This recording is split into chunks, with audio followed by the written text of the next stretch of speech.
Welcome back. As we were mentioning before the break, eating disorders can impact people of all colors and backgrounds and age groups. Joining us this morning, Kayla Stanton from Stanton Nutrition Counseling, LLC. And we want to mention, you've been in business for about 4 years here, but you also are excited about another grand opening. So 4 years of success here in the tri-state, and you're moving to a new location. Tell us about that first. Yeah, our new location is going to be right off of Vogel on Royal Avenue. We have a grand opening on the 28th. Open house from 12 to 4, but we're going to have a ribbon cutting ceremony at 12. It's going to be fun. We're going to do some giveaways, meet and greet with the providers. Just a nice way to ease in if, you know, maybe you think you want to meet with us and want to kind of ease in gently. You can come to that opening. And your reaction just there about easing into that, that's kind of the topic of this, because it's about Eating Disorder Week, or Awareness Week next week. It's not a real easy subject to confront someone about. A lot of times folks would be more apt to, I guess, intervene in someone's drug use than they would maybe a disorder involving eating. And this can hit any type of person, not only male, but also female. Tell us about your experiences with this.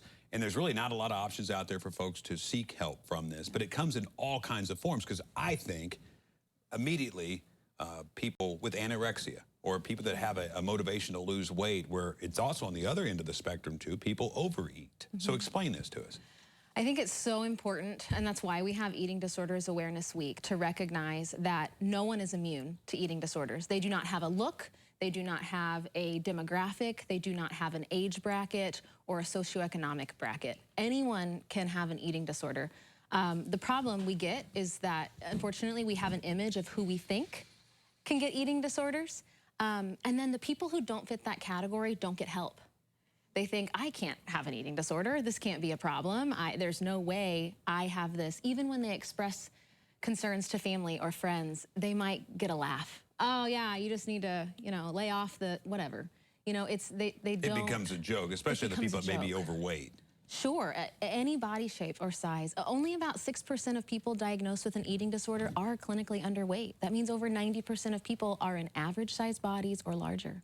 And how do you approach someone that you think has an eating disorder? Like I had mentioned, it's easier to approach or get, you know, loved ones or friends and family to gather around someone that may be having a drug problem. Sure. But those that indulge or underindulge, how do you approach them about this?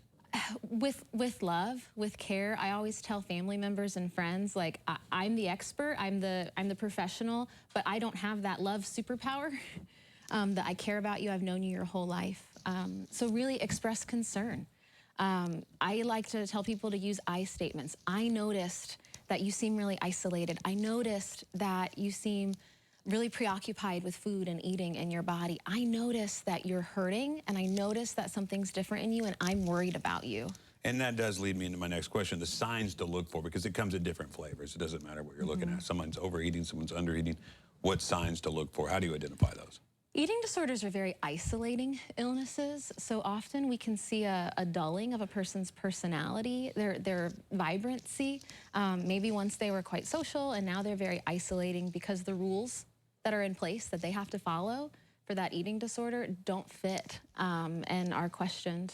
Also, people who do have precipitous weight changes in any direction, we can look for that. We can look for just people who are very fatigued all the time and very preoccupied with food or ingredients of food or the cleanness of food or their body image, or that preoccupation is a defining factor of eating disorders. And I imagine it hurts people's health, their immunity, their energy, their look, like you mentioned. If folks reached out to Stanton Nutrition Counseling in the next couple weeks, in that first interaction with that potential patient, what are they going to learn that day? They're going to learn that we care about them. They're going to learn that no one gets a user's manual, whether they're a parent of someone struggling with an eating disorder or struggling themselves. We don't have a life user's manual of what to do. And so we walk people through the process. Hey, I see, here's your concern, here's our concern. We do an initial assessment and help people identify things they didn't even recognize were a byproduct of the eating disorder. But most of all, we care. You can't go into this field, the eating disorder field, without a big heart for people who are suffering from eating disorders. And I think that care and that compassion is what allows them to be comfortable enough to share something that's really distressing for them. And I imagine they have to want to get help, or they wouldn't be there in the first place. Sometimes. Yeah, and that may be a persuasion. Sometimes they thing. get pushed by parents, Yeah. but it's necessary. Kayla Stanton with us from Stanton Nutrition Counseling. Best of luck on your grand opening. Thank you. And if you want to give the details on that one more time, we have just a few seconds and where that new Sure. location will be. Our new location is right off of Vogel Avenue on the east side. It's on Royal Drive. And our grand opening is on the 28th. We have a ribbon cutting ceremony at noon. We'd love to have anyone attend. Okay, even Griffin, I mean. Even Griffin. Okay. Even Griffin. She got to chat with Griffin during the break. Griffin providing a pretty nice forecast for the rest of our Tuesday. She's tracking things right now. Yes.